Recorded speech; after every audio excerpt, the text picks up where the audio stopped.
नमस्कार दोस्तों, आज मैं एक बार पुनः आपके समक्ष उपस्थित हुआ हूं और आज का विषय है कि यदि जन्म कुंडली मांगलिक है तो ऐसी स्थिति में हम क्या करें। क्या उसकी शादी केवल मांगलिक लड़के से ही हो सकती है, किसी अमांगलिक लड़के के साथ नहीं हो सकती क्या, और कब हम समझें कि यह कुंडली मांगलिक है। तो दोस्तों, आप धैर्य के साथ वीडियो देखते रहें और आप आज समझ जाएंगे कि मांगलिक कुंडली यदि है तो कैसे पता करें और मांगलिक कुंडली है तो उसका विवाह कैसे करें। दोस्तों, शास्त्र कहते हैं कि मंगल के कारण वैधव्य योग होता है और यदि लड़के के कुंडली में है तो वह विधुर योग भी कहलाता है।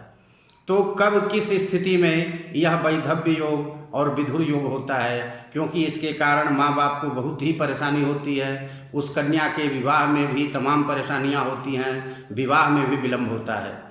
तो दोस्तों, शास्त्र कहते हैं लग्ने व्यये च पाताले जामित्रे चाष्टमे कुजे कन्या भर्तृविनाशाय भर्ता कन्या विनाशकृत। अर्थात आप अपनी जन्म कुंडली खोल लें और लग्न कुंडली और चंद्र कुंडली दोनों से विचार किया जाता है मांगलिक का। तो लग्न कुंडली में देखें कि लग्न में चतुर्थ स्थान में, सप्तम स्थान में, अष्टम स्थान में और द्वादश स्थान में यदि मंगल है तो वह मांगलिक कुंडली हो गई। इसी प्रकार से चंद्र कुंडली से भी आप विचार कर लें, यदि इन स्थानों में प्रथम भाव में, चतुर्थ भाव में, सप्तम भाव में, अष्टम भाव में और द्वादश भाव में यदि मंगल विराजमान है तो वह कुंडली मांगलिक हो गई। तो इस प्रकार से जब चंद्र कुंडली और लग्न कुंडली से आप निकाल लिए कि मांगलिक है, तब क्या करें। दोस्तों, यदि लग्न कुंडली से मांगलिक है और चंद्र कुंडली से मांगलिक नहीं है तो वह दोष कुछ हद तक कम हो गया, पहली बात। दूसरी बात, यदि लड़की की कुंडली में मांगलिक है और लड़के के कुंडली को हम देखें, अगर उसी स्थान में कोई शनि या राहु ग्रह बैठा हुआ है, अर्थात 1, 4, 7, 8, 12 भाव में शनि या राहु बैठा हुआ है तो मंगल के दोष को कम कर देता है।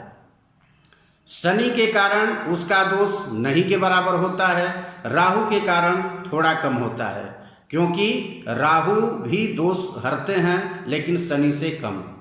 तो दोस्तों, यदि ऐसी स्थिति है तब तो कोई समस्या नहीं, आप शादी कर सकते हैं। अर्थात दोनों की कुंडली यदि मांगलिक हुई तो शादी कर सकते हैं, और दोनों में से किसी एक की कुंडली मांगलिक है किंतु दूसरे की कुंडली में उसी स्थान पर यदि शनि या राहु बैठे हैं तो भी मंगल दोष समाप्त हो गया, उसके साथ भी उस स्थिति में भी आप विवाह संबंध कर सकते हैं।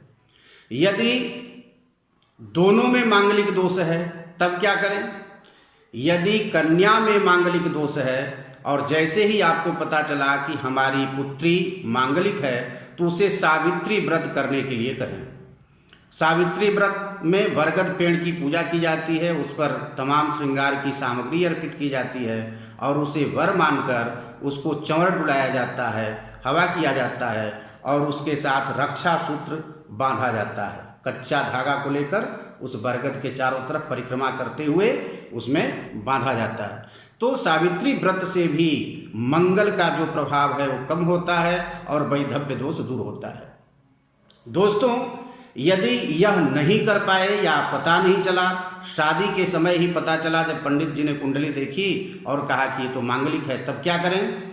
ऐसी स्थिति में आपके पास 4 उपाय हैं। शास्त्र कहते हैं कि चारों में से कोई एक उपाय आप वैधव्य हर दोष के लिए, मांगलिक दोष को समाप्त करने के लिए कर सकते हैं। पहला है अर्क विवाह, अर्थात मंदार वृक्ष के साथ उस कन्या का विवाह करा देना। दूसरा है कुंभ विवाह, माने घड़ा के साथ, क्योंकि कलश में सभी देवताओं का, सभी तीर्थों का वास होता है, कलश में भी विष्णु हैं तो उनके साथ विवाह कर देना। तीसरा है अश्वत्थ वृक्ष, पिप्पल वृक्ष के साथ विवाह करना, क्योंकि पिप्पल साक्षात वासुदेव भगवान विष्णु का ही स्वरूप है, इसलिए उसके साथ भी विवाह संबंध करके और फिर वर से आप शादी कर सकते हैं। और चौथी स्थिति है कि आप साक्षात विष्णु की प्रतिमा के साथ ही विवाह करें। इन चारों स्थिति में आप कोई एक स्थिति चुन सकते हैं। इसमें विवाह की सारी प्रक्रिया वैसे ही होती है जैसे विवाह में होती है, अर्थात खासकर पंचांग पूजन अवश्य कर लेना चाहिए। पंचांग पूजन करने के बाद उस विष्णु प्रतिमा को यदि आप कलश के साथ कर रहे हैं तो भी, या मंदार के साथ कर रहे हैं तो भी, विष्णु की प्रतिमा स्थापित करके उसमें आवाहन आसन और प्राण प्रतिष्ठा करके और उसे संकल्प के साथ ब्राह्मण को दान किया जाता है। दोस्तों, एक बात यहाँ और बतानी है कि वह जो प्रतिमा होगी विष्णु की, वह स्वर्ण प्रतिमा होगी। सोने की प्रतिमा, छोटी हो या बड़ी हो, लेकिन प्रतिमा स्वर्ण की ही होनी चाहिए। तो सभी पूजा करने के बाद उस प्रतिमा को अंत में दान किया जाता है, लेकिन उसके पहले जब आप पंचांग पूजन कर लिए, पंचांग पूजन करने के बाद आप चाहे जिसके साथ विवाह कर रहे हो, कुंभ विवाह या पिप्पल विवाह या मंदार विवाह या विष्णु प्रतिमा विवाह, उसके साथ उस कन्या का धागे के साथ, कच्चा सूता हो, मौली सूता हो, उससे ग्रंथि बंधन करें और ग्रंथि बंधन करके उस विष्णु प्रतिमा या कलश में भी बंधन करें। और इस प्रकार से कन्या और कलश दोनों को गूंथते हुए 5 या 7 बार धागे से लपेट देना चाहिए। लपेटने के उपरांत उन दोनों को एकांत छोड़ देना चाहिए कुछ समय के लिए, और उसके बाद जब आप दोबारा वहाँ पहुँचें तो उस विष्णु प्रतिमा को किसी ब्राह्मण को संकल्प पूर्वक कि वैधव्य हरण के लिए मैं यह पूजा किया और यह विष्णु प्रतिमा मैं दान कर रहा हूँ। दोस्तों, इस विवाह से पुनर्विवाह का दोष नहीं लगता है। शास्त्र ऐसा कहते हैं कि पुनर्भुत्वम न जायते। इस प्रकार से यदि आप विवाह करते हैं तो वह पुनर्विवाह नहीं कहा जा सकता है, क्योंकि यह विष्णु तो अखंड सौभाग्यशाली हैं और अखंड सौभाग्य को देने वाले हैं। इनके साथ किसी भी प्रकार का कोई विवाह संबंध आप रखते हैं, कोई भी नाता रखते हैं तो वह अक्षुण्ण रहता है। फिर आप वर के साथ विवाह कर सकते हैं। दोस्तों, इस प्रकार से विवाह करने के उपरांत एक बात का और ध्यान रखेंगे कि यदि आप मंदार के साथ विवाह कर रहे हैं तो किसी कुल्हाड़ी से या किसी नुकीले चीज से उसमें 5 बार प्रहार करें, अर्थात यह जो वर था यह समाप्त हो गया और यह कन्या फिर से ब्याहने योग्य किसी तीसरे वर के लिए उपयुक्त हो गई।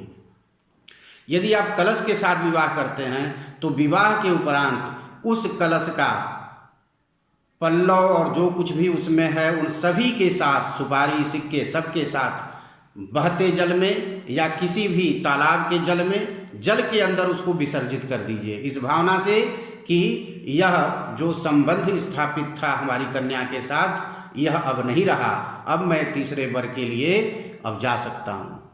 दोस्तों, इसी प्रकार से यदि पिप्पल वृक्ष के साथ विवाह करते हैं तो प्रतीकात्मक रूप से विवाह करने के उपरांत कुल्हाड़ी से उस वृक्ष के जड़ पर 5 बार प्रहार कर देना चाहिए कि मैंने इस वृक्ष को काट दिया। काटना नहीं है, लेकिन प्रतीकात्मक रूप से 5 बार प्रहार अवश्य करना है। इसी प्रकार से विष्णु प्रतिमा के साथ विवाह जब हो गया तो उस विष्णु प्रतिमा को ब्राह्मण को, किसी योग्य ब्राह्मण को नाम गोत्र और संकल्प के साथ उसको भी दान कर देना है। उसको भी रखना नहीं है कि यह भी अब नहीं रहा, इसका कोई अता पता नहीं है, अभी यह चला गया। तो इस प्रकार से आप उस कन्या का किसी भी तीसरे वर से विवाह कर सकते हैं और वह खूब फूलेगी फलेगी, पुत्रों वाली, संतानों वाली और सुख सौभाग्य को देने वाली होगी। किसी भी प्रकार की कोई समस्या नहीं होगा और उसका पति भी दीर्घायु होगा, चिरंजीवी होगा, इसमें रंच मात्र भी संदेह नहीं है। दोस्तों, कुछ स्थिति में ऐसा भी होता है कि सब कुछ संपन्न हो गया, पता ही नहीं है कि हम मांगलिक थे या नहीं, और विवाह होने के उपरांत पता चला कि यह लड़का या लड़की मांगलिक है। ऐसी स्थिति में क्या करें? तो यदि विवाह के समय पता चला तो विवाह के तुरंत बाद आप उज्जैन में मंगलनाथ मंदिर है, वहाँ मंगलनाथ मंदिर में जाकर मंगल की शांति करें, उससे आपको लाभ हो जाएगा। अन्यथा विवाह के कुछ वर्ष बाद यदि आपको पता चलता है तो भी आप घबराएं नहीं, आप समय निकालकर मंगलनाथ मंदिर में जाएं और संकल्प पूर्वक मंगल की शांति करें। उससे भी आपके जो कुछ भी दुर्योग हैं वो समाप्त हो जाएंगे और मंगल शांत होंगे, मंगल के दुष्प्रभाव नष्ट होंगे। दोस्तों, आज बस इतना ही। इसी के साथ मैं आपसे विदा लेता हूँ। आप तब तक सुखी रहें, स्वस्थ रहें, आपका शुभ हो। अगले वीडियो में मैं पुनः उपस्थित होऊंगा। तब तक के लिए नमस्कार।